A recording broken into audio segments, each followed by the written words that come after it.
Chapter 1. The Invitation to Villa Azure. The little envelope lay on the silver tray in the entrance hall of Whitehaven Mansions, exactly as Georges, Hercule Poirot's impeccable valet, had placed it. Centred, upright, the wax seal facing upwards like a proud crimson eye. Poirot, seated at the breakfast table with his second cup of chocolate and a perfectly symmetrical boiled egg, regarded it with the mild suspicion he reserved for anything that disturbed the order of his morning. "It arrived by hand, sir," George said. "The boy would not wait for a reply." Poirot raised an eyebrow. "By hand? In London? In this weather? Curious." He slit the envelope with the small ivory knife he used exclusively for correspondence. The paper inside was heavy, almost ostentatious, watermarked with a stylish trident. The message was written in a bold, impatient hand. "My dear Monsieur Poirot, you will have heard of Villa Azure, perched like a white jewel above the cliffs of Cap Martin. I find myself hosting a small gathering next weekend. Nothing formal, merely a few friends escaping the English rain. Your presence would give me the greatest pleasure, and I confess, a certain reassurance. One hears such stories about crime following you about. Perhaps you will keep it at bay for once. Do say yes. The train to Marseille is tolerable, and my motor car will meet you. The marble terrace at midnight is worth the journey alone. Yours, in anticipation, Reginald Hawthorne, Villa Azure, Côte d'Azur, 9th of June, 1936. Poirot placed the letter beside his plate and tapped it twice with a manicured finger. "Sir Reginald Hawthorne," he murmured. "The newspapers call him the Marble King. Statues, balustrades, entire palaces faced in Carrara. A man who buys beauty by the ton. And now he invites Hercule Poirot to admire his terrace." George allowed himself the ghost of a smile. "Will you go, sir?" Poirot considered. London in June was sticky. The Thames smelled of regret, and his latest case, a tiresome affair of forged miniature paintings, had concluded 2 days earlier. More importantly, the phrase "a certain reassurance" had not escaped him. Sir Reginald was a man who bought reassurance by the ton as well. "Prepare the large valise, mon ami," Poirot said at last, "and the grey summer suit with the faint lilac stripe. One must be correct even among millionaires." 8 days later, the blue train sighed to a halt at Marseille-Saint-Charles, and Poirot stepped down into a blaze of Provençal light. A chauffeur in dove-grey livery touched his cap. "Monsieur Poirot, Sir Reginald's compliments. The Rolls is this way." The road climbed through pines and rosemary, the sea flashing between the trunks like a conjurer revealing a silk scarf. At last the car turned between gates of gilded iron and ascended a private drive lined with cypress. And there, poised on the edge of the cliff as though it had grown out of the rock itself, stood Villa Azure. It was pure, almost arrogant beauty. 3 stories of pale stone, loggias shaded by bougainvillea, the colour of arterial blood. And at the southern end, the famous marble terrace that overhung the Mediterranean, like the prow of an immense ship. Even from the drive, Poirot could see the balustrade gleaming, white Carrara veined faintly with gold, its columns carved into slender maidens, holding garlands frozen mid-dance. A tall man with the shoulders of an ox and the sunburned neck of a sailor was waiting at the top of the steps. Sir Reginald Hawthorne wore white flannels and an open-necked shirt. His handshake was surprisingly gentle, for hands that had once, Poirot recalled, hauled marble blocks in the quarries of Tuscany. "Monsieur Poirot, you honour my house." Hawthorne's voice was deep, carrying the trace of a West Country burr that no amount of money had quite smoothed away. "Come, let me show you the terrace before the others arrive. It's at its best now, when the stone is still warm from the day. They walked through cool, tiled corridors where statues of gods and nymphs kept silent vigil. French windows opened onto the terrace, and Poirot stopped, involuntarily impressed.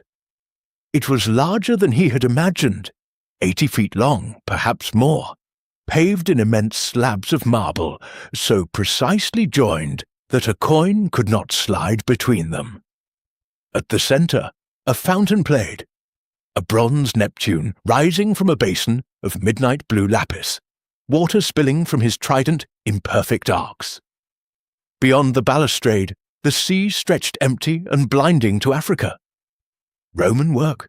Poirot asked softly. Hawthorne laughed. "The slabs are, yes. I had them lifted, lock, stock, and centurion, from a villa near Ostia that was sliding into the sea. My engineers laid them here exactly as they were 2,000 years ago. Walk on them at midnight, Poirot, and you walk on the same stones that Caesar's sandals once touched. Extraordinary feeling." Poirot stepped forward. The marble was indeed still warm, almost alive beneath his patent leather shoes. He noticed that the maidens carved into the columns were not identical. Each face was subtly different, as though the sculptor had used real women as models. "You will meet my family at dinner," Hawthorne continued, leaning on the balustrade. "My son Julian, clever boy but restless. My wife Claudia, who I fear finds the villa a little remote, and a handful of guests, Lady Evelyn Marchmont, you will know the name, an old friend or two, my business manager Victor Lang, and the actress Solange Valmy, who swears the Mediterranean light is kinder to her profile than any other." He turned, the smile fading slightly. "I won't pretend it is all harmony. There are currents beneath the surface. Money does that, I find, but nothing that need concern the greatest detective in Europe, eh?" Poirot's moustaches twitched. "One does not invite Hercule Poirot merely to admire marble, mon ami. One invites him because one is afraid." Hawthorne met his gaze for a long moment, then laughed again, too loudly. "Afraid? Of what, for heaven's sake? Boredom, perhaps. Come, let me show you to your room. The blue suite overlooks this very terrace. You will hear the sea all night, like a conspirator whispering secrets." As they turned back toward the house, Poirot paused at the fountain. Something had caught his eye. A single red petal floating on the dark lapis water. Bougainvillea did not grow directly above. He plucked it out delicately between thumb and forefinger. It was fresh, almost wet. "A small mystery already," he murmured. Sir Reginald did not notice. He was looking out to sea, where the first lights of evening were beginning to prick the horizon. Behind them, unseen, a woman watched from an upper balcony. She wore black against the white stone, and her face was in shadow, but her eyes followed Poirot with the fixity of a cat watching a bird settle on the edge of its cage. Far below, the Mediterranean breathed against the rocks, patient and eternal. The marble terrace gleamed like a stage awaiting its players. And high above, in the warm stillness, the first act was about to begin. Chapter 2. Shadows on the Sunlit Coast. The following morning Poirot descended at precisely 9 o'clock, dressed in dove grey with a pale lilac tie that exactly matched the stripe in his suit. The house was already awake. Somewhere a gramophone played a languid Cole Porter tune, and the scent of coffee and orange blossom drifted through the open windows. Sir Reginald met him in the entrance hall, beaming. "Good morning, Monsieur Poirot. I trust the sea did not keep you awake?" "On the contrary," Poirot replied, "it sang me the sweetest of lullabies. And the bed, mon Dieu, one sinks into it like a cloud. You spoil your guests disgracefully." Hawthorne laughed. "Come, breakfast is on the lower loggia. After that, I shall give you the grand tour before the others surface. Some of my guests believe the day begins at noon." They stepped out onto a smaller terrace, shaded by a pergola, heavy with wisteria.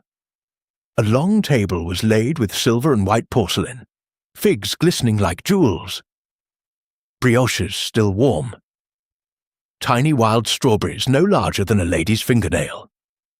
Only 2 places were occupied. The first was a young man in his late 20s, lean and dark, with the kind of good looks that seem almost angry. He rose with reluctant courtesy. "My son Julian," Sir Reginald said.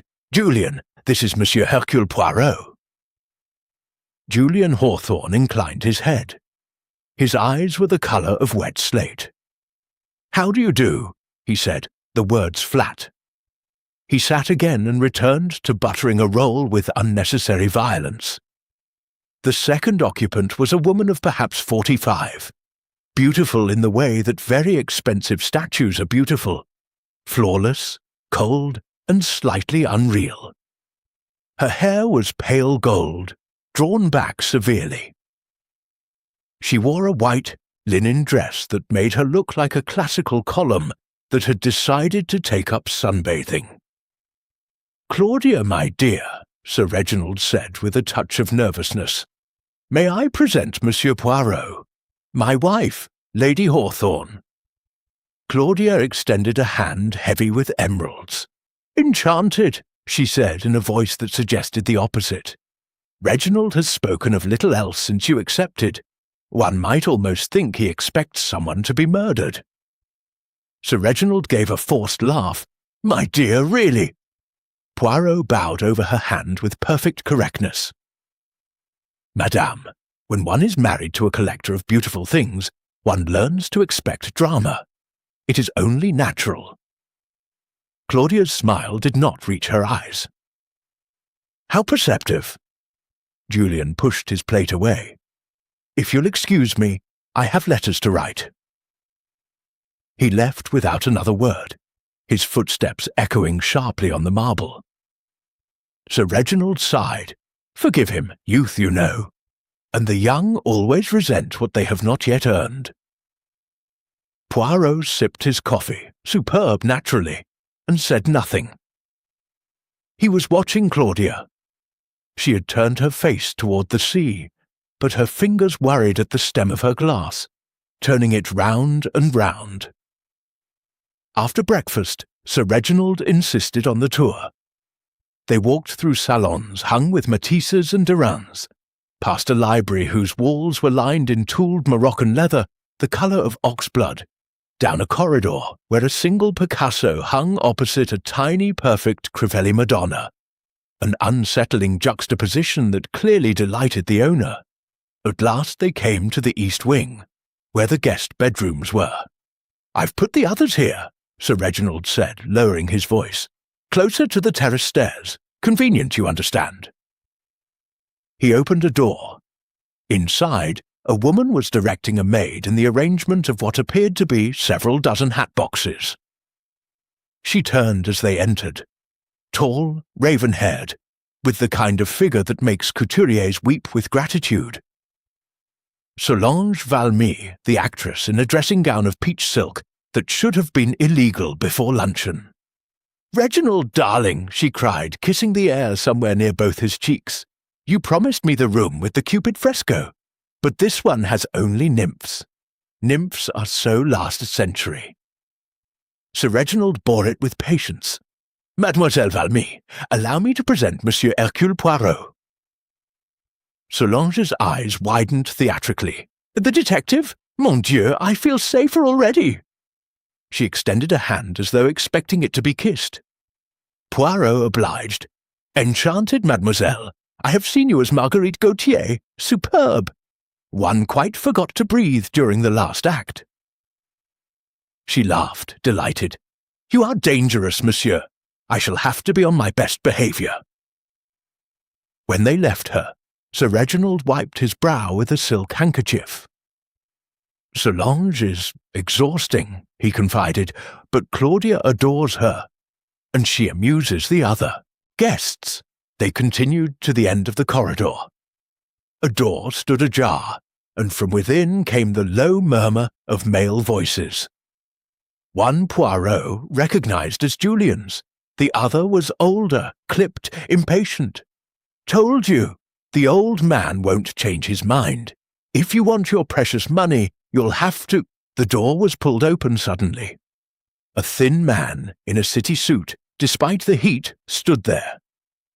His tie was regimentally perfect, his face the colour of old parchment. "Victor Lang," Sir Reginald said smoothly. "My business manager. Victor, this is Monsieur Poirot." Lang's handshake was dry and quick. "I've read about you," he said. His eyes flicked over Poirot like a clerk assessing damaged goods. "I trust you're here for a holiday." "Mais naturellement," Poirot replied, "though holidays, I find, have a habit of becoming complicated." Lang gave a thin smile that contained no humour at all. Behind him, Julian lounged against a window, smoking. He did not speak. The tour ended, appropriately back at the marble terrace. The sun was higher now, turning the sea into hammered silver. Gardeners were setting out cushioned chairs and small tables in preparation for afternoon drinks. Sir Reginald rested his hands on the warm balustrade. "Tonight," he said, "we shall have a little party here, nothing formal. Just the household and 2 more guests who arrive this afternoon. Lady Evelyn Marchmont and old Colonel Race, whom you know, I believe. Music, champagne, the moon rising over the water. You will see the terrace at its best." Poirot studied the flawless expanse of marble. Somewhere beneath these stones, 2,000 years ago, Roman patricians had schemed and loved and died. History, he reflected, has a way of repeating its patterns. "Tell me, mon ami," he said quietly, "this Lady Evelyn Marchmont, she is a relation of your wife's, I understand?" Sir Reginald's fingers tightened on the stone. "Claudia's cousin. They were girls together. Evelyn has had a difficult time since her husband died. Debts, you know. She comes to us now and then. We are always happy to help." The words were kindly, but Poirot heard the faint strain beneath them. A sudden gust of wind swept up from the sea, lifting the ladies' hats on distant chairs and sending a shower of bougainvillea petals across the marble like drops of fresh blood. Poirot bent and picked one up. It was the same vivid crimson as the petal he had found in the fountain yesterday. "Curious," he murmured. Sir Reginald did not notice. He was staring down at the rocks far below, where the sea hurled itself endlessly against the cliff. "Tonight," he repeated, almost to himself, "tonight everything will be perfect." High above them, from one of the upper balconies, Claudia Hawthorne watched. She had changed into a dress the colour of smoke.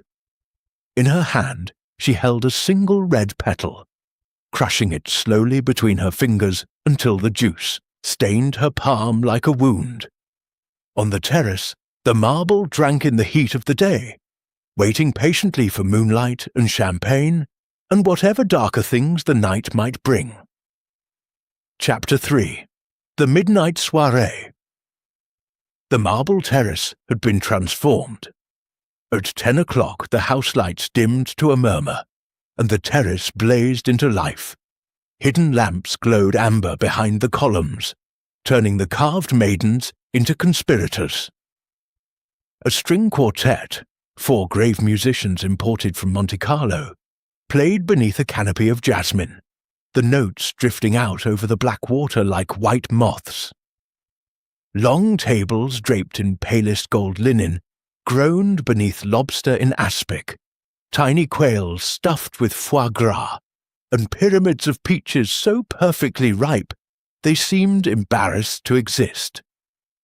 Poirot arrived precisely at 10:30, impeccable in white dinner jacket and black tie.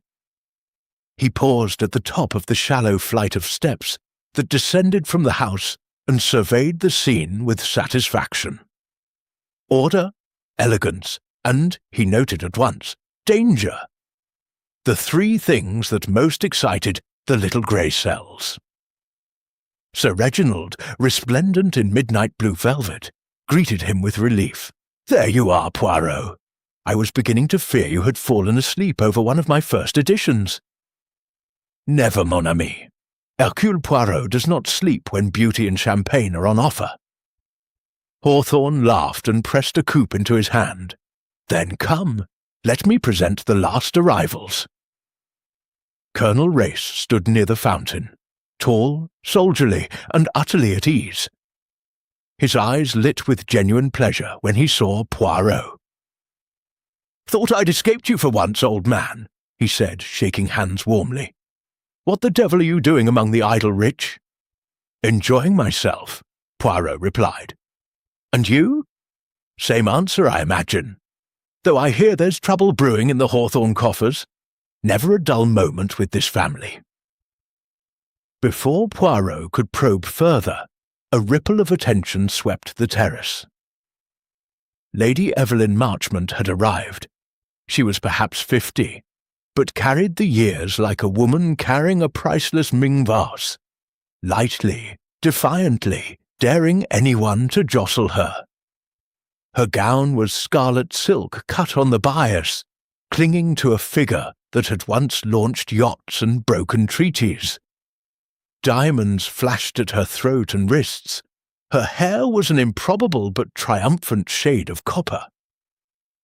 Claudia Hawthorne, cool in silver lame, greeted her cousin with an embrace that was all cheekbones and no warmth. "Evelyn, darling, you're late. Train was held up at Toulon. Some nonsense about a body on the line." Lady Evelyn's laugh was bright, metallic.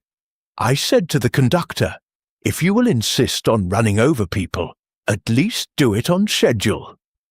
A nervous titter ran through the nearby guests. Sir Reginald's smile looked painted on. The party settled into its rhythm. Solange Valmy held court near the quartet, recounting, with extravagant gestures, how she had once slapped a prince in Biarritz. Julian Hawthorne drank steadily, his eyes fixed on Lady Evelyn with an expression that might have been hatred or desire, or both. Victor Lang moved among the guests like a grey shark, murmuring figures into willing ears. Poirot circulated listening. He heard Solange whisper to Claudia, "Darling, if Evelyn flashes those diamonds one more time, I shall scream. One knows she's bankrupt. Why pretend?" He saw Julian corner his father near the balustrade. "I'm not waiting any longer," the young man hissed. "Sign the new trust, or I swear I'll—" "You'll what?" Sir Reginald's voice was low, dangerous. "Remember who pays for your toys, boy." Claudia drifted past, trailing perfume and malice. "Reginald, darling, Evelyn is asking whether the south guest wing is still infested with ants. She remembers last summer." Sir Reginald's face darkened. "Tell Evelyn she can sleep in the stables if she prefers." At 11:30, the moon rose, enormous and perfectly round, laying a silver road across the sea. The quartet struck up a slow, intoxicating waltz. Couples moved onto the marble. Solange with Colonel Race, Claudia with Victor Lang, Sir Reginald bowing stiffly before Lady Evelyn. Poirot declined all invitations to dance. He had taken up a position near the fountain, from where he could observe the entire terrace. The marble was cool now beneath his shoes. The night air carried salt and jasmine, and something else, something metallic almost like blood. At 10 minutes to midnight, the music paused for champagne. Footmen circulated with trays of crystal flutes, filled with 1928 Dom Perignon. Lady Evelyn, flushed from dancing and several coupes, climbed onto the rim of the fountain and struck a theatrical pose. "To my darling cousins," she cried, raising her glass, "who keep me in the manner to which I refuse to become accustomed." Laughter, some genuine, most not. Sir Reginald's smile had frozen. Claudia's hand trembled as she drank. Julian turned his back entirely. Poirot's attention sharpened. Something was coming. He could feel it the way one feels a storm in the bones. The quartet began again, a languorous tango. Lady Evelyn, still perched on the fountain's edge, beckoned imperiously to Julian. "Dance with your poor old aunt, darling, for appearance's sake." Julian hesitated, then shrugged and took her hand. They moved into the centre of the terrace, scarlet silk and white dinner jackets swirling together like blood in milk. At 3 minutes past midnight, the lights flickered once, twice, then steadied. A woman screamed. Lady Evelyn Marchmont was no longer dancing. She lay on her back at the very edge of the terrace, one arm flung out toward the void, the other bent gracefully beneath her as though she had simply decided to recline and admire the stars. Her scarlet gown pooled around her like a wound. The diamonds at her throat still glittered, but her eyes stared upward, fixed and blind. A thin red line crossed her pale neck from ear to ear, neat as a dressmaker's chalk mark. Beneath her head, the white marble was already darkening with a spreading fan of crimson. For one heartbeat, the terrace was utterly silent, except for the faint splash of the fountain. Then chaos. Claudia Hawthorne screamed, a high tearing sound, and fainted into Victor Lang's arms. Solange Valmy began laughing hysterically.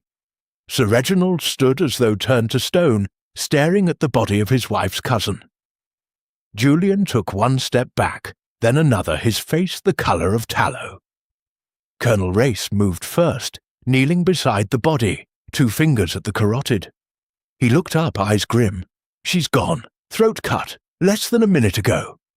Poirot was already there, moving with that surprising swiftness that always astonished people who judged him by his dandyish appearance. He bent over the body. The cut was deep, professional, 1 stroke from left to right. No hesitation, the weapon was gone. There was very little external bleeding. Death had been almost instantaneous. He straightened and surveyed the guests. They stood frozen in tableau of horror. Solange, with both hands pressed to her mouth. Claudia, half conscious against Lang. Julian staring at his own shaking hands as though expecting to see them red. The quartet had stopped mid-bar. One violinist still held his bow raised, like a man about to conduct an orchestra of ghosts. Poirot raised his voice, calm, precise, carrying to every corner of the terrace. "Mesdames et messieurs, no one is to leave this terrace. The murder has been committed in full view of us all. Yet no one saw the murderer. That is impossible, unless the murderer is still among us." He turned to Sir Reginald, whose face had gone grey beneath the tan. "My friend," Poirot said softly, "it seems your marble terrace has claimed its first modern victim, and the night, alas, is far from over." Far below, the sea hurled itself against the rocks, patient, endless, indifferent. On the terrace, the blood continued to spread, slow and inexorable, until it touched the carved foot of one of the marble maidens, staining the white stone as though 2,000 years of history had finally exacted its price. Chapter 4. The Little Grey Cells Awaken. The marble terrace, so lately a stage for laughter and moonlight, had become a tableau of horror frozen in amber light. Lady Evelyn Marchmont lay where she had fallen, the scarlet of her gown darker now, where blood had soaked it. The quartet had been dismissed. Their empty chairs looked like abandoned confessionals. Footmen stood white-faced at the edges, afraid to move. Hercule Poirot stood at the centre of it all, small, immaculate, terrible in his calm. "Colonel Race," he said quietly, "you are still, I believe, in the confidence of the British authorities here on the Côte d'Azur?" Race gave a curt nod. "I can have the local, commissaire and a doctor within 20 minutes. Bien, do so. But first," He raised one hand like a conductor silencing an orchestra. "No one touches the body. No one leaves the terrace. The gates to the house will be locked. The servants will remain under the eye of Sir Reginald's butler. Is that understood?" Sir Reginald found his voice at last, hoarse. "Poirot! For God's sake, she's dead. Let the women go inside." Poirot turned on him with sudden ferocity. "No! 1,000 times none! Your wife's cousin has her throat cut in the middle of a crowded terrace, and you wish the witnesses to scatter like chickens. Inside this circle stands a murderer. I will have them all here until I know who." Claudia Hawthorne, revived with brandy, gave a low moan. Solange Valmy had stopped laughing. She sat on a chair, clutching her elbows as though cold. Julian stared at the blood as if hypnotized. Victor Lang alone seemed composed. "This is absurd," he said. "Someone must have come up the cliff path. A thief, a maniac." Poirot's eyes glittered. "We shall see. Colonel, the telephone?" Race strode off toward the house. Poirot knelt again beside the body. With delicate fingers he lifted the diamond necklace, still fastened, the great stones cold now. Beneath it the wound gaped, a second mouth smiling horribly.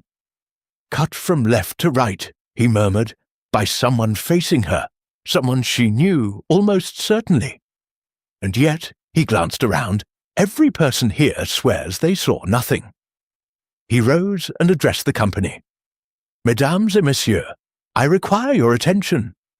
At 3 minutes past midnight, the lights flickered briefly, but long enough to disturb the vision.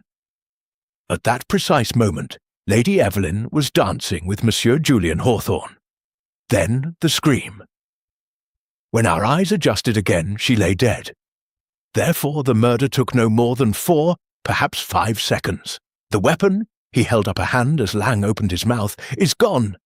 Yet no one saw it thrown over the balustrade. No one heard it strike the rocks below. Curious. He began to walk slowly around the body, his shoes making no sound on the marble. "Observe," he said, stopping at a spot 3 paces from the corpse. "Here, a single pearl earring lies on the ground. Lady Evelyn wore no pearls. Her jewels were diamonds. And here," he bent swiftly, "a fragment of green silk caught on the corner of a table. Lady Evelyn's gown was scarlet. Someone brushed past this table in haste." Solange Valmy gave a small, strangled sound. Poirot straightened.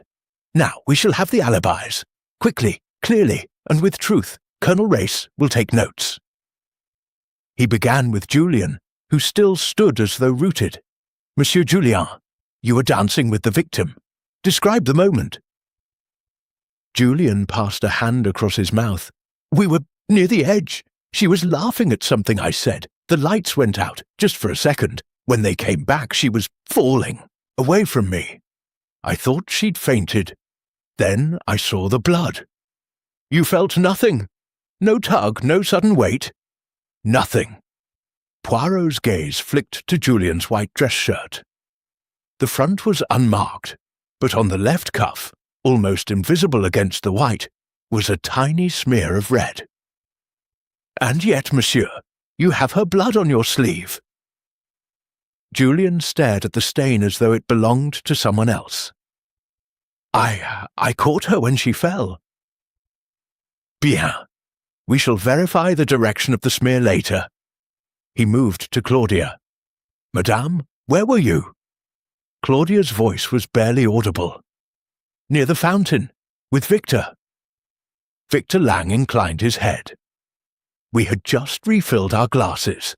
The lights failed. I took Lady Hawthorne's arm to steady her. When they returned, I saw Julian holding Evelyn as she collapsed." Solange Valmy spoke without waiting to be asked. "I was dancing with the colonel. We stopped when the music did. I saw nothing until the screaming." Poirot turned to Sir Reginald. "And you, mon ami?" "I had gone inside for a moment, cigar. I was returning through the French windows when the lights flickered. I reached the terrace just as Evelyn fell." Poirot nodded slowly. "So, every person claims either to have been momentarily blinded or conveniently absent. And yet the terrace is 80 feet long, open on 3 sides, brilliantly lit. Impossible that the murderer vanished into thin air." He paused, looking from face to face. "Therefore one of you lies, perhaps more than one." A gust of wind swept up from the sea, lifting the edge of Lady Evelyn's gown like a red flag. Somewhere in the house a door banged. Poirot raised his voice again. "Now, we examine the ground. Colonel Race, your torch, if you please." Together they searched the terrace inch by inch. Near the balustrade they found scuffed marks in the thin film of dust that even the most diligent servants could not entirely banish from ancient marble. The marks led to the low place in the balustrade, where a determined climber might ascend from the cliff path below. Lang seized on it instantly. "There! An intruder, exactly as I said." Poirot examined the marks. "Possible," he conceded, "but observe, the scuffs are made by rope-soled shoes, size 42 approximately. Yet the climb is nearly vertical for 30 feet. Our intruder would need the skill of an acrobat and the silence of a ghost. And then, having cut the lady's throat, he descends again in 4 seconds without being seen. No, it is not reasonable." He straightened, brushing dust from his knees. "No, the murderer was here among us. The flickering lights were arranged. A simple matter of loosening a connection in the fuse box, perhaps. The weapon was concealed in advance. The murder was planned to the second." He looked at the silent, frightened circle. "And the motive? Ah, that is already beginning to appear. A woman who mocked her hosts, who flaunted jewels she could not afford, who knew secrets perhaps best forgotten. Lady Evelyn Marchmont made many enemies. Tonight, one of them decided she had danced her last tango." In the distance came the wail of a police siren ascending the coast road. Poirot allowed himself the smallest of smiles. "Now, mes amis, the little grey cells are fully awake. Before morning, Hercule Poirot will know which of you held the knife." He turned back to the body, and for a moment the moonlight caught his eyes, green, bright, merciless. On the marble, Lady Evelyn's blood had reached the carved foot of Neptune in the fountain. The god of the sea looked down at the corpse with ancient, indifferent eyes, as though murders on marble terraces were nothing new to him. And somewhere among the living, the murderer stood very still, trying not to breathe too loudly. Chapter 5. Secrets in the Library. The hour was 3 in the morning, and Villa Azure slept uneasily. In the great salon, the French windows stood open to the terrace. The sea wind prowled in and out like a restless cat. The body of Lady Evelyn had been removed an hour earlier by the silent men from the Nice morgue. Only a dark, irregular stain on the marble remained, covered now by a white cloth that fluttered whenever the wind lifted it. The French police had come and gone, deferential to Colonel Race, vaguely annoyed by Poirot, and finally persuaded that nothing more could be done until daylight. They had sealed the terrace, taken statements, and departed with the promise of returning at 9. The guests had been told, politely but firmly, to remain within the house. Hercule Poirot had not gone to bed. He moved now through the darkened corridors like a small, neat shadow. A silk handkerchief pressed to his nose against the lingering scent of blood and jasmine. His patent leather shoes made no sound on the thick carpets. In his left hand he carried an electric torch. In his right, the tiny pearl earring and the scrap of green silk he had found beside the body. The library door was locked. Poirot produced from his pocket a slim folding knife with a mother-of-pearl handle, an instrument he officially disapproved of and unofficially never travelled without. 30 seconds later, the lock clicked softly and he slipped inside. The room was vast, 2 stories high, lit only by moonlight that streamed through tall windows. Books rose in sombre regiments of calf and morocco. A bronze ladder on brass wheels waited to carry the reader into the upper darkness. At the far end stood a massive partner's desk of burr walnut. Above it hung a portrait of Sir Reginald in the robes of a Knight of the Garter, proud, florid, already a little outdated. Poirot went straight to the desk. The central drawer was locked. The same little knife made short work of it. Inside lay a red morocco folder tied with faded ribbon. Poirot opened it carefully. Letters, dozens of them, all in the same bold, impatient hand that had written his own invitation. They were addressed to "My dearest Claudia," and signed simply R. Love letters from the early days of the marriage, passionate, possessive, sometimes cruel. Poirot skimmed them with the detachment of a man reading railway timetables. Then, near the bottom, a different tone. You will never understand what it cost me to drag myself from the quarries to this. I will not have Evelyn laughing at us behind her fan. She knows too much, Claudia. She always did. If she speaks of the Carrara fraud again, I swear I will silence her myself. The letter was dated 1928. Poirot's moustache twitched. He replaced the letters exactly as he had found them and closed the drawer. A concealed door behind the leather screen led to Sir Reginald's private study. Here the air smelled of cigar smoke and old money. A safe stood open. Someone had been careless. Inside, share certificates, bearer bonds, and a thin bundle of photographs. Poirot lifted the photographs into the moonlight. The first showed a younger Sir Reginald standing beside a marble statue of Venus. The statue was exquisite. The woman draped across its pedestal was unmistakably Evelyn Marchmont, naked, laughing, no more than 25. On the back, in pencil, Capri, 1919. The second photograph was more recent. Evelyn again, this time clothed in furs, holding a glass of champagne toward the camera. Written across the corner in red ink, "Pay or be ruined, darling Reggie. Blackmail. Crude, effective, and, given tonight's events, fatal." Poirot slipped both photographs into his breast pocket.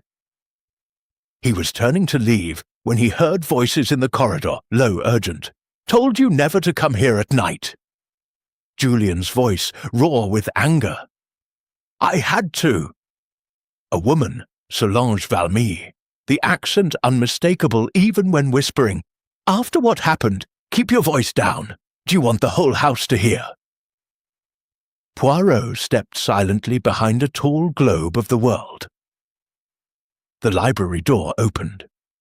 Moonlight spilled across the carpet as Julian and Solange entered. They did not see him. Julian closed the door and leaned against it. "Well?" Solange's peach silk dressing gown shimmered as she moved. "Your father's safe is open. Someone has been here." Julian swore softly. "Lang, probably. The man's a ferret." "No." Solange's voice shook. "Worse. The police will find the letters, Julian, and the photographs. If they realize Evelyn was bleeding us all—" "She was bleeding everyone," Julian spat. "Father, Claudia, you, me, £10,000 last year alone, and still she wanted more."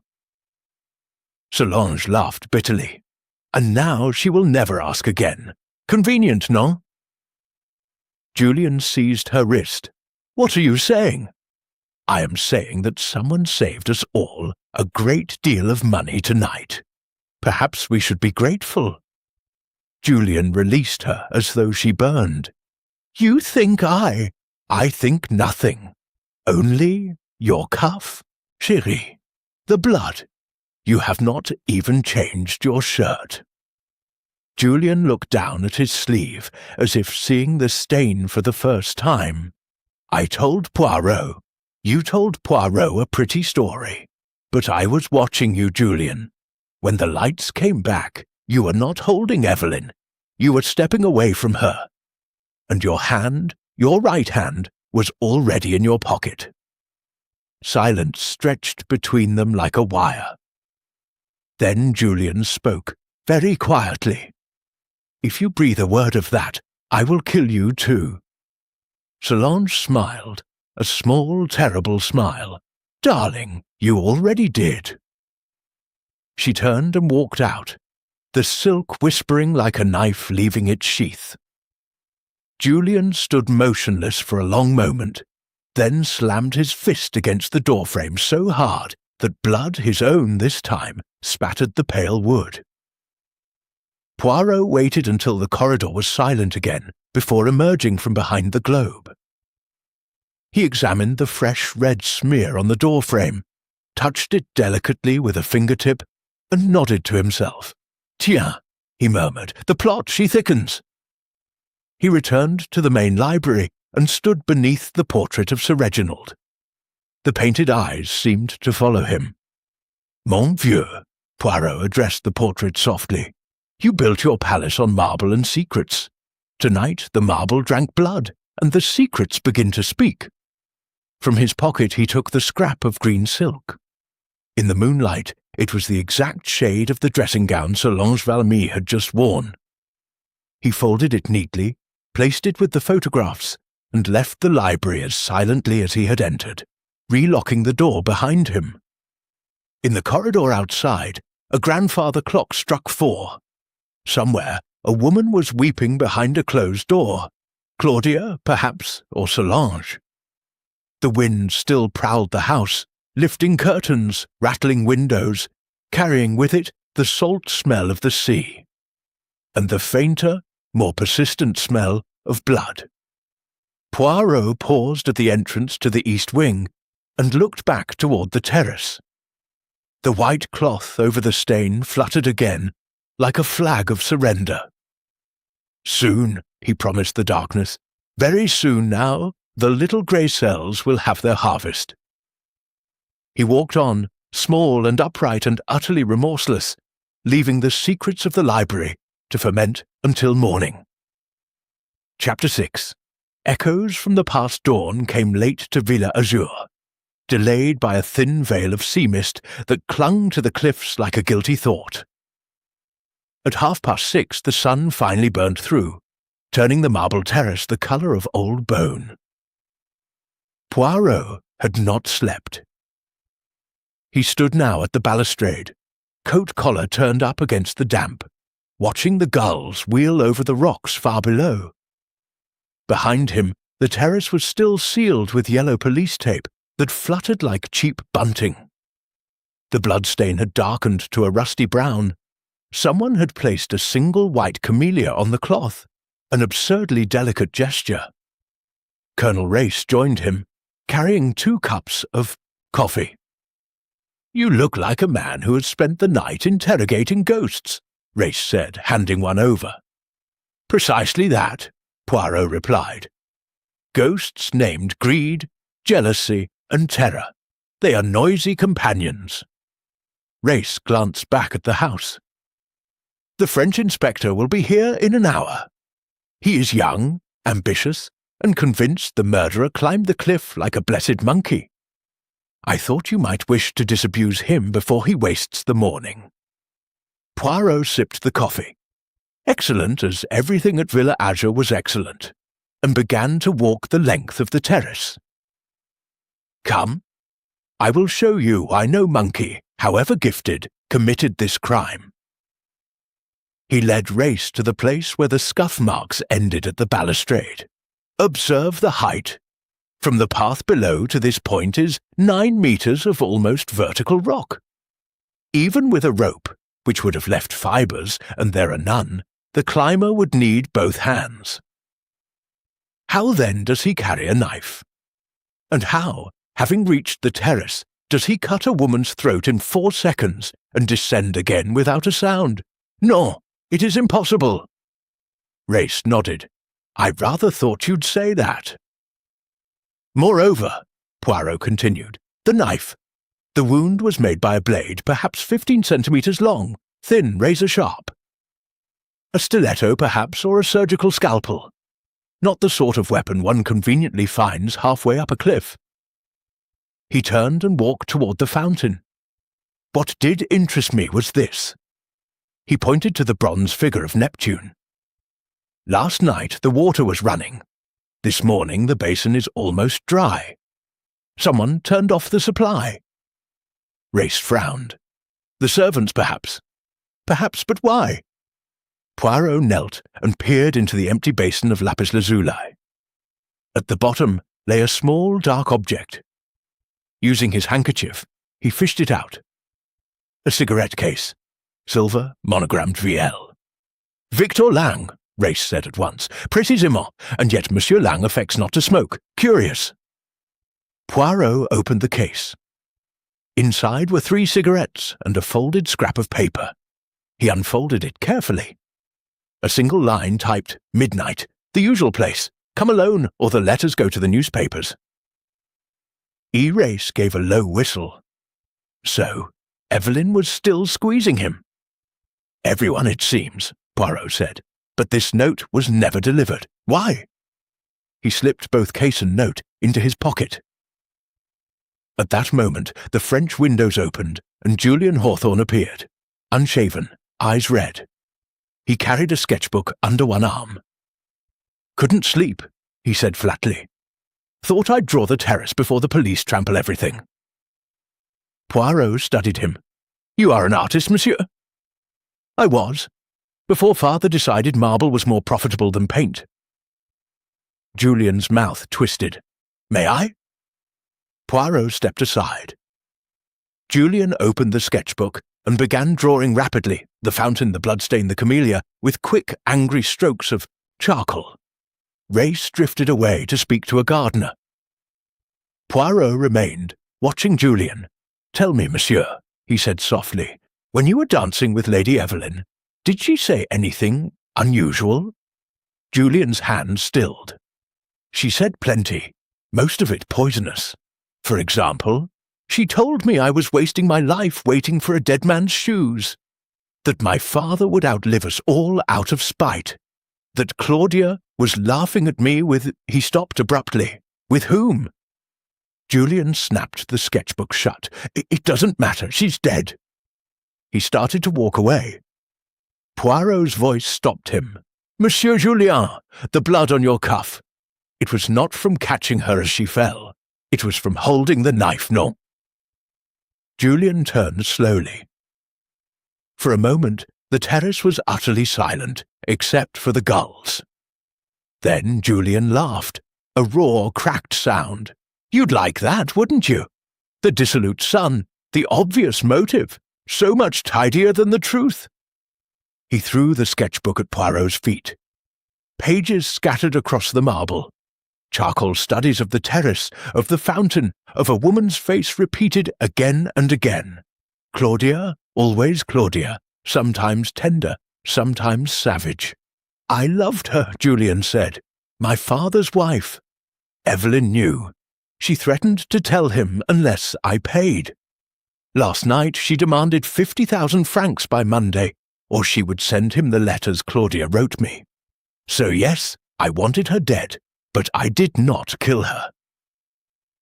He walked away, shoulders rigid. Poirot gathered the drawings carefully. One had fallen face down. On the back, scrawled in pencil, were the words, "The hidden path behind the lemon house. Midnight. Burn after reading. The lemon house." Poirot's eyes narrowed. There was a disused potting shed at the far end of the lower garden, half swallowed by bougainvillea. A place lovers might meet, or blackmailers. He tucked the drawings into his pocket and went in search of it. The path was overgrown, almost invisible. Lemon trees pressed close, heavy with fruit and scent. At the end stood the shed, its door ajar. Inside was chaos, broken pots, rusted tools, and on a dusty table a woman's green silk scarf, the twin of the scrap found near the body. Beside it lay a small mother-of-pearl opera glass and a single red bougainvillea petal, pressed flat as though in a book. Poirot picked up the scarf. A faint trace of perfume, jasmine and something darker, clung to it. Solange Valmy's perfume. He was still holding it when he heard footsteps behind him. Claudia Hawthorne stood in the doorway, pale, in a dove-grey morning dress, her golden hair loose on her shoulders. "I saw you from my window," she said. Her voice was steady, but her hands trembled. "This is where Evelyn used to meet her. Creditors, she thought no one knew." "And you, madam?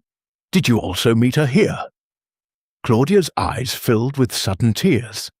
"Once. She had letters, mine, to Julian. She wanted money to keep silent. I paid. God help me, I paid." She looked at the scarf in Poirot's hand. "That belongs to Solange. She and Evelyn were involved years ago in Paris. When Evelyn needed money, she remembered old debts. Solange paid too. We all paid." Poirot's voice was gentle. "And last night I wished her dead," Claudia whispered. "But I did not kill her. I was with Victor when the lights went out. You know that." She turned to leave, then paused. "There is something else. In the fountain, the mechanism that turns off the water. It is operated from inside the house, from the little anteroom behind the library. Only 4 people know that. Reginald, Victor, Julian, and me." She walked away through the lemon trees, leaving Poirot alone with the scent of jasmine and the weight of too many truths. He stood a long time in the dusty shed. Outside, the sun climbed higher, burning away the last of the mist. Somewhere in the house, a clock struck 8. Poirot looked at the pressed bougainvillea petal and spoke aloud to the empty air. "Ah, Lady Evelyn, you gathered enemies the way other women gather flowers. But even flowers, when crushed, leave their scent upon the hand that crushes them." He slipped the scarf into his pocket with the other relics and started back toward the house. Behind him, hidden in the thickest bougainvillea, a branch trembled, though there was no wind. Someone had been watching. And whoever it was had just learned that Hercule Poirot now held enough pieces of the puzzle to be dangerous. Chapter 7. The Alibi Cracks. The storm arrived at 4 in the afternoon, sudden and violent, the way Mediterranean storms always do. One moment, the sky was a hard, glittering blue. The next, black clouds boiled over the ridge behind the villa, and the sea turned the colour of wet slate. The wind tore at the cypresses and flung handfuls of rain against the windows like thrown gravel. Inside Villa Azure, the atmosphere was no calmer. The French inspector, a thin, earnest man named Beringer, had finished his second round of questions and departed unsatisfied. The guests had been told again that no one was to leave until the following morning at the earliest. The telephone line to the village was down. "Storm damage," the butler said apologetically. They were cut off. At 5:30, Poirot summoned everyone to the long salon that overlooked the terrace. Rain lashed the French windows. Lightning illuminated the bloodstain beneath its white cloth like a flash photograph. They came reluctantly. Sir Reginald, florid and unshaven, brandy glass already in hand. Claudia, white-faced, eyes swollen. Julian still in the same shirt, the blood on the cuff now dried to rust. Victor Lang, immaculate as ever, but with a pulse beating visibly in his temple. Solange Valmy, wrapped in something black and dramatic, smoking a cigarette in a foot-long holder. Colonel Race, arms folded, watching everything. Poirot stood beneath a chandelier that swayed gently in the draught. He waited until the silence became unbearable. Mesdames et messieurs, he began, voice soft, almost conversational. We have reached the moment when pretense ends. The police believe an intruder climbed the cliff. Hercule Poirot knows this is nonsense. The murderer is in this room. The murder was committed between 2 flickers of electric light. 4 seconds, no more. The knife has not left the villa. The motive is old, poisonous, and entirely intimate. He let that settle. Last night, he continued, someone loosened the connection in the fuse box located in the anteroom behind the library. That person knew the lights would fail for exactly 4 seconds, long enough to strike, short enough that no one would see the blade. The same person turned off the fountain pump so that the cigarette case dropped into an empty basin would not be washed away until morning. Clever, almost too clever. Victor Lang gave a short, contemptuous laugh. You have evidence of this, I suppose? Naturellement. Poirot produced the silver cigarette case and held it up. Your monogram, monsieur. Your note from the victim. Found this morning in the fountain. Lang's face did not change, but the pulse in his temple beat faster. Anyone could have put it there, he said. True, Poirot conceded. Just as anyone could have torn a scrap from Mademoiselle Valmy's green scarf, or dropped a pearl earring that does not belong to the victim. But not anyone could have arranged for the lights to fail. At the exact moment Lady Evelyn was dancing near the edge of the terrace. He turned suddenly to Sir Reginald.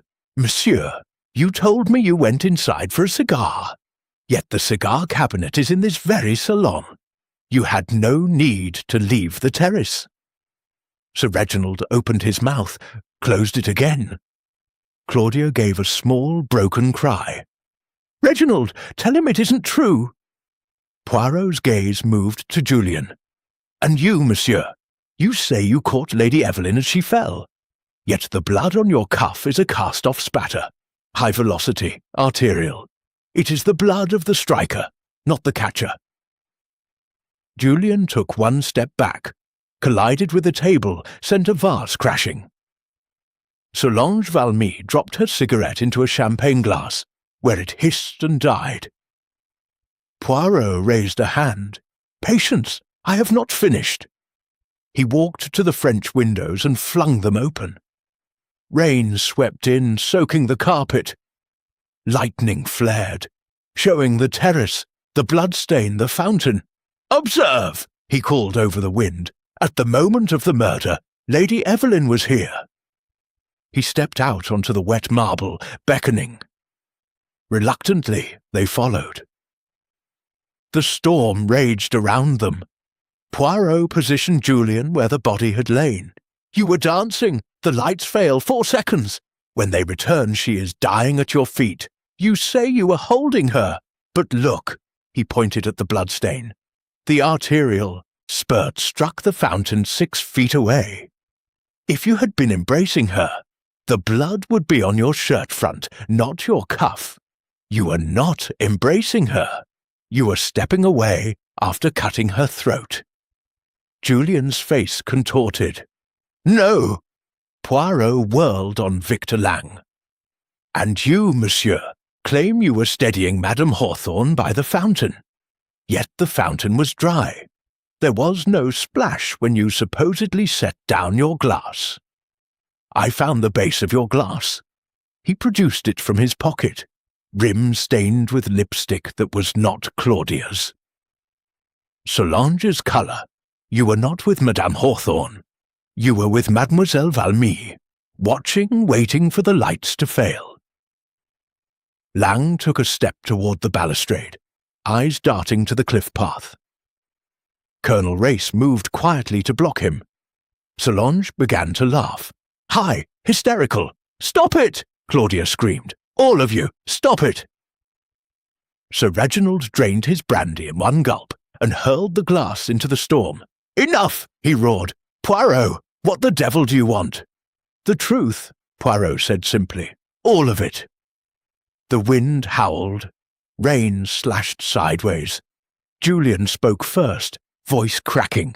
She was destroying us, all of us. The money was only part of it. She had letters, Claudia's letters to me, photographs, proof of the fraud in the Carrara quarries.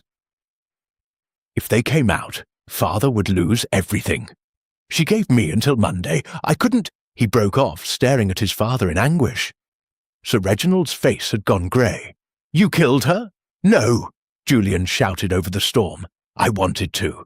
God help me. I went to the library to get the stiletto from your desk drawer, but when I came back, the lights were already flickering. Someone else— Victor Lang's voice cut across, cold and precise. Someone else had the same idea. I saw Julian go inside. I thought he would do it. When the lights came back and she was dead, I assumed he had. I took the cigarette case from her evening bag— she was clutching it— and dropped it in the fountain to confuse matters.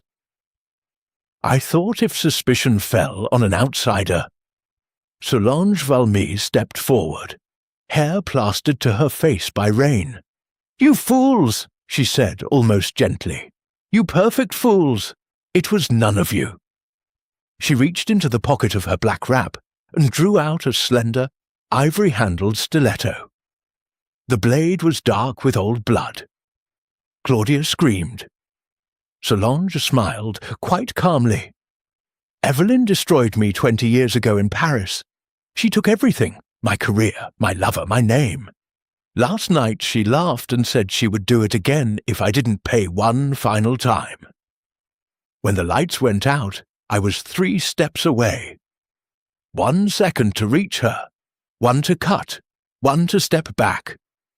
The 4th second, the lights returned and I was beside Victor, holding his arm as though I had never moved. She let the knife fall. It rang on the marble like a bell. Colonel Race caught her wrist before she could move. Sir, Reginald stared at his wife's oldest friend as though seeing her for the first time. Claudia was weeping uncontrollably. Julian laughed, one harsh, broken bark, and sat down suddenly on the wet marble, head in his hands. Only Poirot seemed unmoved. He picked up the stiletto with his handkerchief. 4 seconds, he said quietly. The perfect crime, almost. Lightning cracked overhead, illuminating them all. The murderer, the accomplices after the fact, the family drowning in its own secrets. The storm began to move on, growling toward Italy. Rain softened to a whisper. Poirot looked at Solange Valmy, actress to the end, standing drenched and defiant. Madame, he said, your performance was magnificent. But every actress knows the curtain must fall. Behind them, the white cloth over the bloodstain lifted in the dying wind and flew away into the darkness, like a soul finally released. Chapter 8. Twists on the Terrace. The storm had passed as suddenly as it came. By 8 o'clock the sky was rinsed clean, the air sharp with salt and wet stone. The marble terrace steamed gently in the last of the sun, and the bloodstain, now uncovered, looked almost black against the pale Carrara.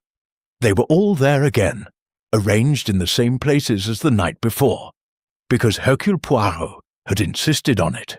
Solange Valmy stood between Colonel Race and a stony-faced gendarme, wrists lightly bound with a silk scarf. Poirot had refused steel handcuffs. We are not barbarians, n'est-ce pas? She wore the same black wrap, soaked through, clinging to her like a second skin. Her face was calm, almost serene, as though she'd already stepped onto a greater stage. Sir Reginald leaned heavily on the balustrade, staring out to sea. Claudia sat on a chair, hands folded in her lap, eyes fixed on nothing. Julian smoked incessantly, lighting one cigarette from the butt of the last. Victor Lang stood a little apart, arms folded, watching Poirot with the cold attention of a man calculating odds. Poirot walked to the exact spot where Lady Evelyn had died. In his hand he held the ivory-handled stiletto, wrapped in a white napkin. "Mesdames et messieurs," he began, Last night we believed we had our solution. A crime of passion, perfectly timed, perfectly executed. 4 seconds of darkness, 1 stroke, a lifetime of hatred discharged. And the confession, so dramatic, so complete, one could almost applaud. He paused, turning the knife slowly so that the setting sun flashed along the blade. Yet Hercule Poirot is never satisfied with almost. Solange lifted her chin. You have the weapon. You have my confession. What more do you want, little man? The truth, Poirot said gently, which is rarely as tidy as a confession. He gestured, and Colonel Race produced a small object wrapped in oilskin. Poirot unwrapped it. A second stiletto, identical to the first, but spotlessly clean. A collective intake of breath. 2 knives, Poirot said, both kept in the same drawer of Sir Reginald's desk, both with ivory handles inlaid with mother-of-pearl, both missing since yesterday afternoon. He held them side by side. This one, the clean one, was found 20 minutes ago, buried beneath the lemon tree outside the potting shed, wrapped in a green silk scarf that exactly matches the scrap found near the body, and bearing clear fingerprints, Mademoiselle Valmy's fingerprints. Solange's composure flickered for the first time. Poirot continued, voice silky. The second knife, the one you produced so obligingly during the storm, has no fingerprints at all. Curious, no? A murderer, careful enough to wipe the handle, yet careless enough to carry it in a wet pocket for hours. And the blood, he brought the blade to his nose and sniffed delicately, is not entirely dry. Yet Lady Evelyn died more than 18 hours ago. He turned to the group. Someone wished us to believe Mademoiselle Valmy guilty. Someone planted the clean knife where it would be found, then produced the bloodied one at the perfect dramatic moment. A performance within a performance. Solange laughed suddenly, a real laugh this time, edged with relief. Bravo, Monsieur Poirot! I wondered how long it would take you. Claudia Hawthorne rose unsteadily. Then Solange didn't— No, madame. Mademoiselle Valmy is many things, actress, lover, spendthrift, but she is not the murderer of Lady Evelyn Marchmont. Victor Lang's voice cut across the terrace like a scalpel. Then who the devil is? Poirot's eyes swept over them, bright and terrible. Patience, we reconstruct. He began to pace, the clean knife in one hand, the bloodied in the other. Fact, the lights failed for exactly 4 seconds. Fact, the fountain pump was turned off so that anything dropped into the basin would remain. Fact, the murderer needed to strike, withdraw, and disappear or appear innocent in that narrow window. He stopped in front of Julian.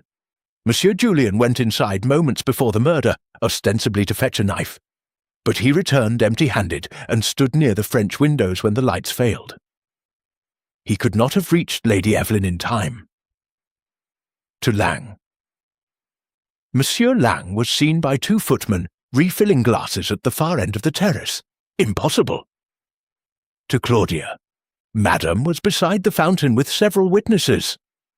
To Sir Reginald. You, mon ami, were observed by Colonel Race returning from the cigar cabinet, here, at the exact moment the lights returned.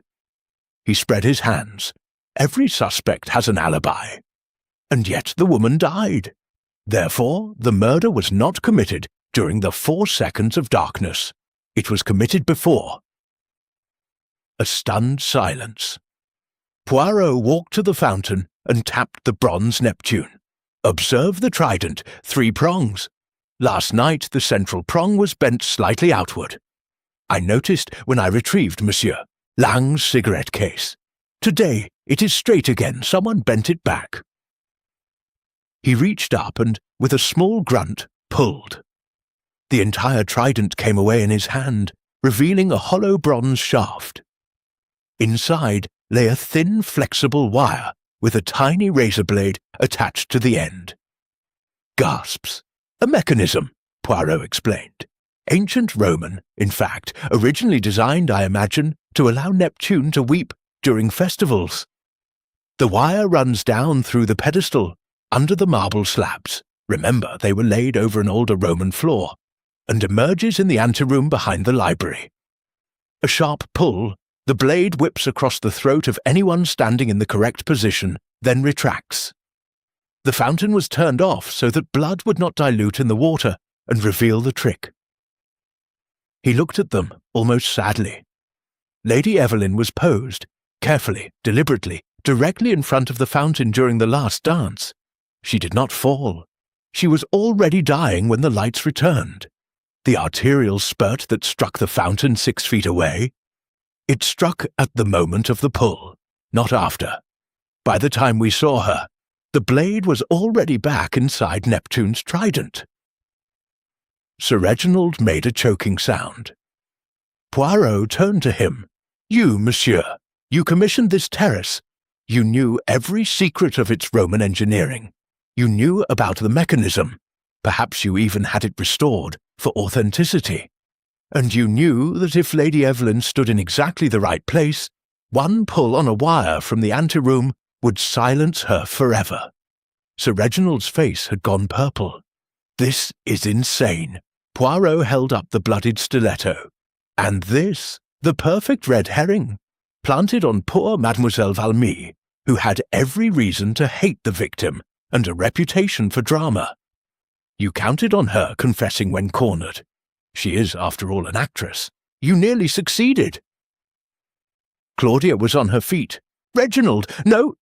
But Sir Reginald was staring at the fountain as though seeing it for the first time. 20 years, he said hoarsely. 20 years she bled me. The fraud, the photographs, the letters. She came this weekend to demand 500,000 francs, or she would destroy everything, the business, my knighthood, my marriage. I couldn't. He looked suddenly old, broken. I meant only to frighten her. The blade was supposed to be blunt, a warning. I pulled too hard. Silence, broken only by the soft slap of waves far below. Poirot replaced the trident with a click. "You turned your beautiful terrace into a guillotine, monsieur. And Roman marble, which has lasted 2,000 years, drank English blood after all." He signalled to the gendarme. Sir Reginald Hawthorne did not resist.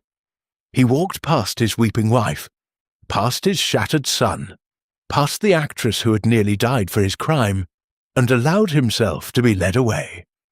As they reached the French windows, he paused and looked back once at the terrace, gleaming in the sunset. "Tell them," he said, voice cracking. "Tell them I only wanted it to be perfect." Then he was gone. The marble maidens in the columns looked down with their ancient carved smiles, unchanged since Caesar's time. And on the terrace, the little Belgian detective stood alone beside the fountain, watching the blood of 2 millennia mingle indistinguishably with the evening dew. Chapter 9. The Gathering Storm. The night after Sir Reginald's arrest, Villa Azur did not sleep. Electric lamps had been left burning in every corridor. The servants moved in frightened pairs. Doors were locked and relocked. Outside, the wind had returned, prowling the terrace like something that had tasted blood and wanted more. At 11 o'clock, Poirot summoned them all, one last time, to the long salon. The French windows were shut and bolted against the weather. Rain hissed against the panes. The chandelier flickered whenever thunder rolled overhead, as though the house itself were nervous. They came like people walking to their own funerals. Claudia, veiled in black, eyes swollen but dry now, as though she had used up every tear she owned. Julian, unshaven, a glass of whiskey trembling in his hand. Victor Lang, tie perfect, face grey. Solange Valmy, wrapped in a man's dressing gown 3 sizes too large. Julian's, Poirot noted. Cigarette burning forgotten between her fingers.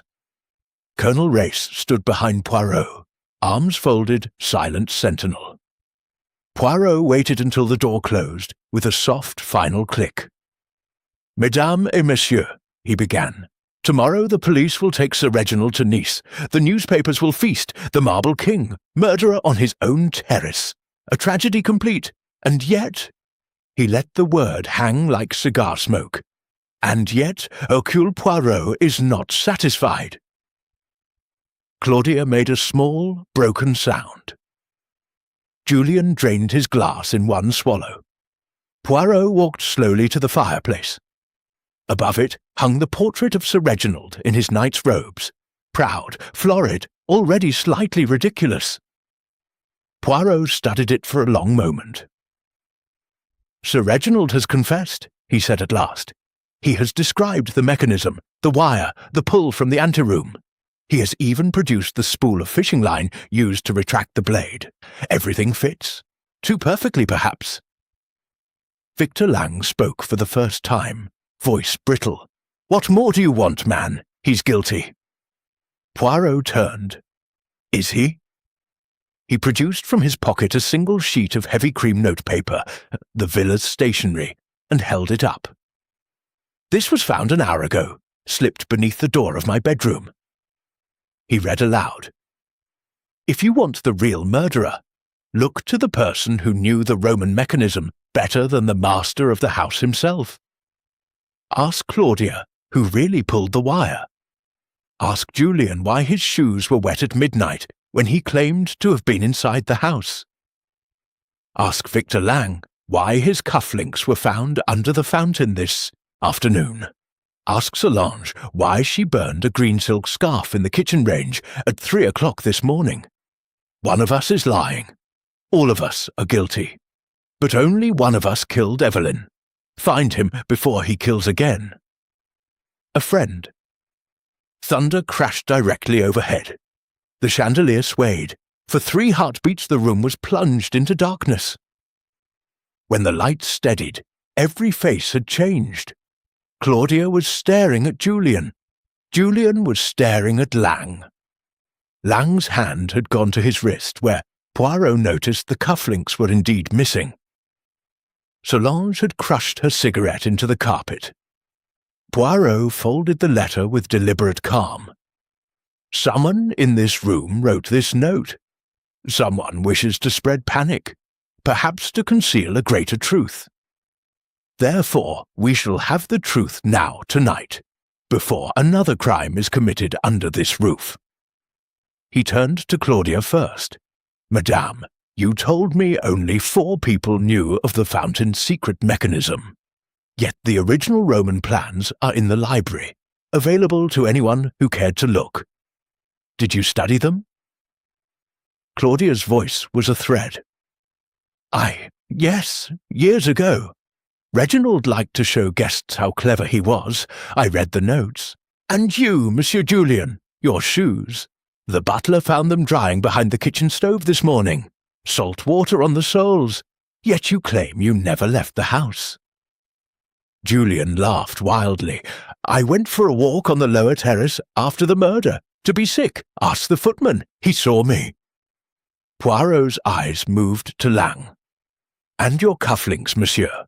Onyx and gold, engraved VL. Found wedged between the stones beneath Neptune's pedestal. Careless." Lang's composure cracked. "I lost them yesterday. Someone is framing me." "Like someone framed Mademoiselle Valmy?" Poirot asked softly. Solange spoke, voice raw. "I burned the scarf because it was torn and blood-stained. I panicked, that is all." Poirot raised a hand for silence. "Enough. We are like children pulling wings from a fly. The truth is simpler and far uglier." He walked to the centre of the room. Sir Reginald did not act alone. He could not have. The timing was too delicate. Someone on the terrace had to ensure Lady Evelyn stood in exactly the right position at the moment the lights failed. Someone had to start the dance with Julian, then maneuver her, 1 step, 2 steps, until she was perfectly aligned with the hidden blade. He looked slowly from face to face. That someone was the person dancing with her when the lights went out. Julian Hawthorne. Julian's glass fell and shattered. "No, he whispered. Yes, Poirot said. You knew about the mechanism. Your father bragged of it to you for years. You hated Evelyn for the hold she had over Claudia, over your future inheritance. You agreed to help your father silence her forever. He would pull the wire. You would place the victim. Claudia gave a thin animal cry and lunged at Julian, nails raking his cheek before Race pulled her back. Julian did not resist. Blood ran down his face like tears. It was supposed to be clean, he said dully. No mess, no suspicion. Just gone. Father said the blade was blunted. When I saw the blood... He shuddered. I stepped back too late. Some caught my cuff. Poirot turned to Lang. And you, monsieur, discovered the plan too late to stop it, but in time to profit. You removed the real knife from Evelyn's bag, the one she carried for protection, and planted distractions. The cigarette case, the torn scarf, the second stiletto. You hoped to cast suspicion on Solange and escape with the company books you have been cooking for years. Lang opened his mouth, closed it again. His shoulders sagged. Solange began to laugh, soft, broken laughter that held no mirth at all. Claudia sank to the floor, sobbing. Julian stared at his stepmother with something close to tenderness. I did it for us, he said, for you, so we could be together without her shadow. Claudia looked up at him, eyes hollow. You fool, she whispered. I stopped loving you the moment I realized what you were capable of. Silence fell, heavier than any storm. Poirot regarded them all. The ruined family, the actress who had almost paid with her life, the businessman facing disgrace, with something that might have been pity.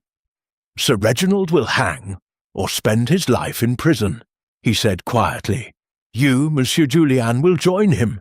Monsieur Lang will answer for fraud. Madame, Mademoiselle, you will live with what you have become. He walked to the French windows and flung them open. The wind had dropped. The rain had ceased. Stars glittered coldly above the terrace. Villa Azure, he said to the night, beautiful, curseled and finely cleansed by confession. Behind him, Colonel Race began making the necessary telephone calls.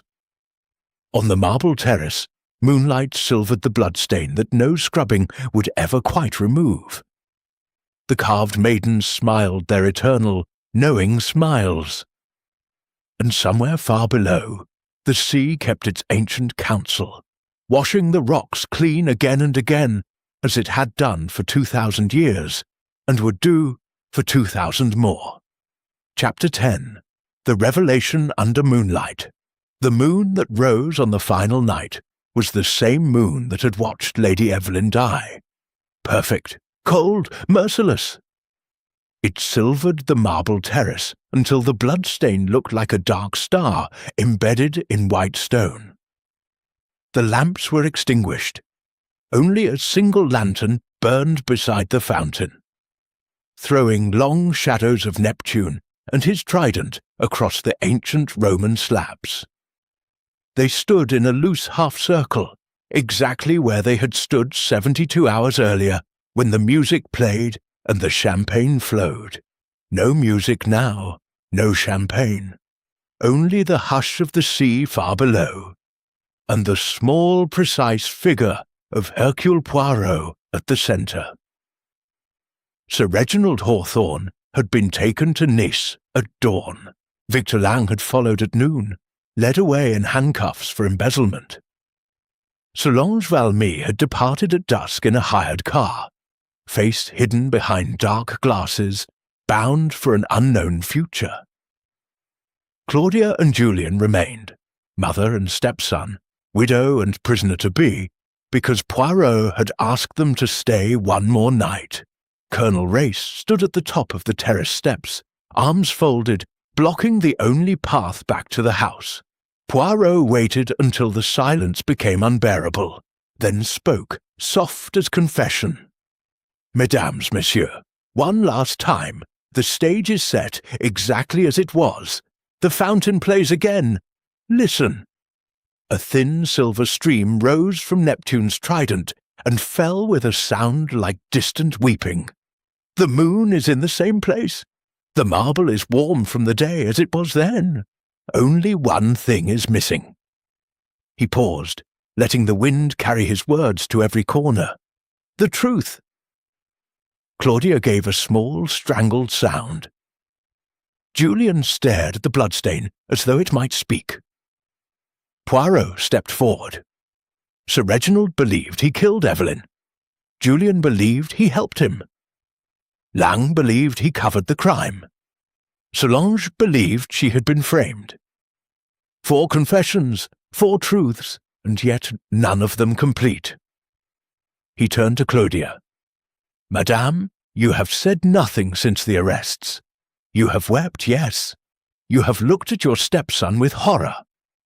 But you have not told us why, at 5 o'clock yesterday afternoon, you were seen by the gardener carrying a spool of fishing line from the boathouse to the library anteroom." Claudia's head snapped up. For the first time in days, colour touched her cheeks. I found it later. I was putting things away. No." Poirot's voice cut like a scalpel. "You were finishing what you began 3 days ago." He walked to the fountain and laid his hand on Neptune's cold bronze shoulder. "This mechanism was never meant to kill. Sir Reginald restored it as a curiosity, a party trick to impress guests. The blade inside the trident was a thin strip of silver, sharp enough to cut paper, no more. Your husband tested it often. It could not sever a throat." Julian frowned. "Then how?" Poirot reached into the fountain and drew out the trident once more. This time he unscrewed the central prong entirely. Inside the hollow shaft lay not wire, but a slender steel razor, new, bright, lethal. "This," Poirot said quietly, "was inserted the afternoon of the murder, by someone who knew the mechanism intimately, someone who knew that when Sir Reginald, believing he was only frightening Evelyn, pulled the original wire, the real blade would descend." Claudia began to shake. "You positioned Evelyn," Poirot continued, voice gentle now, almost sorrowful. "You asked Julian to dance with her for appearance's sake. You whispered to her that Reginald wished to speak privately, that she must stand exactly there, beneath Neptune at the stroke of midnight. You loosened the fuse yourself. 4 seconds of darkness, enough for the blade to fall and retract. When the lights returned, Evelyn was already dying. The silver blade had been replaced by steel. Your steel." Claudia's knees buckled. She would have fallen if Race had not caught her. "Why?" Julian whispered, voice cracking. "She was your cousin." Claudia laughed, a terrible dry sound. "She was my jailer. For 20 years she held those letters over me, my letters to you, Julian, when we were lovers. She held the photographs from Capri. She held the proof that I helped Reginald hide the Carrara fraud. Every year, more money, more humiliation. This weekend, she demanded the villa itself. Villa Azure, the only thing I ever loved besides you." She looked at her stepson with eyes suddenly ancient. I could not let her take that too. Julian took one stumbling step toward her. "You used me. You let me think. I let you think you were saving us," Claudia said. "I let your father think he was finally free. I let Lang think he was covering for you both. I let Solange think she was the perfect scapegoat. And I would have let the world believe any story except the true one." She straightened, pulling free of Race's grip. The moon caught the emeralds at her throat. The same emeralds Evelyn had mocked 3 nights ago. "I killed her," Claudia Hawthorne said clearly. "With a blade, I placed myself. With a dance, I arranged myself. With 4 seconds of darkness, I bought with my own hands. She walked to the edge of the terrace and looked down at the sea, black and endless. Reginald will die in prison believing he murdered her. Julian will carry the guilt of complicity, and I will carry the truth. Poirot spoke for the first time in what felt like hours. Madam, the truth is a heavier burden than any prison. Claudia turned. For a moment, the old beauty flared in her face, proud, icy, magnificent. Then I will carry it elegantly, she said. She reached up, unclasped the emerald necklace, and let it fall. The stones scattered across the marble like green fire. Colonel Race stepped forward, but Poirot raised a hand. "Non, mon ami, let her finish." Claudia walked to the fountain. She placed one hand on Neptune's shoulder, exactly as Poirot had done. "Tell them," she said without looking back, "tell them the Terrace took its revenge after all. 2,000 years of Roman blood remembered how to kill." Then, before anyone could move, she climbed onto the balustrade. Julian screamed. Claudia looked once at the moon, once at the dark water far below, and stepped into the night. There was no cry, only the soft, eternal sound of the sea receiving what belonged to it. Julian fell to his knees among the scattered emeralds. Race stood frozen. Poirot closed his eyes for a long moment. When he opened them, the terrace was empty except for the 3 of them and the fountain's endless weeping. Poirot walked to the place where Claudia had stood. He picked up a single emerald and held it to the moonlight. "It was cold as guilt. Thus ends the tragedy of Villa Azure," he said quietly. "A woman who loved too much, hated too long, and paid the only price she believed equal to her crime." He let the emerald fall. It rang once on the marble and lay still. Far below, the Mediterranean kept its counsel, washing the rocks clean again, as it always had, as it always would. And on the terrace, the carved maidens smiled their ancient knowing smiles, unchanged since the time of Caesar, untouched by the brief, bright cruelties of the living. Poirot turned away. "Come," he said to Race and the broken boy kneeling among the jewels. "There is nothing more for us here." Behind them, the fountain sang its small silver song to the moon, and the marble, patient, immortal, drank in the night, waiting for the next act that would never come.